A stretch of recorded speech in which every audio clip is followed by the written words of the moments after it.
कच्ची आणि डस्ट माती टाकली.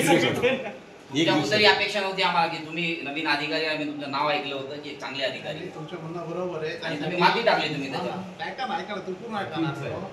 ते आता मी साहेबाला बोलू, आता आपलं तिथं काँक्रिटिंग करावं लागणार. साहेब होते तेव्हा पवार साहेब किती काढले मातीचे पवार साहेबांना काँक्रिटिंगसाठी आपल्याकडे पैसे नाही, कच्ची आणि डस्ट टाकून घ्या. म्हणजे तुमच्याकडे समजा जनतेच्या हिताचं काम करायला पैसे नाही, आता जिथं जनतेच्या हिताचं काम नाही त्याचे पैसे द्यायला तुमच्याकडे पैसे. असं असतं ते मंजूर होऊन जाते. मंजूर करणारे वरून येत नसतं, पाठवणारे तुम्ही असता. प्रस्ताव तुम्ही तुमच्याकडून जात, त्या नगरसेवकाकडून प्रस्ताव जात नसतं. म्हणजे नगरपालिका नगरसेवक थोडेच चालवतात, प्रशासनच चालवतं ना. ते कुठला रोड घ्यायचा आणि कुठला नाही तुमच्या हातात यांचा आहे. तर त्यासाठी आपण गणपती विसर्जन वेळेस त्याच्यामध्ये डस्ट आणि कच टाकले होते. नाही ते डस्ट आणि कच काय ते सगळं वाहून गेले की तिथं काहीच नाही. त्याबद्दल वाद नाही. किती काढलं सर त्याच्यावर?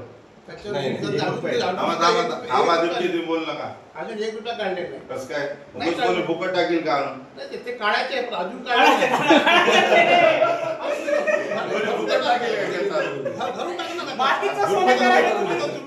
तसंच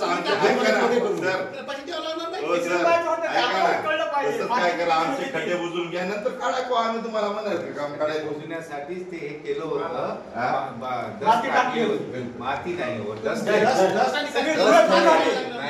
डस्ट आहे.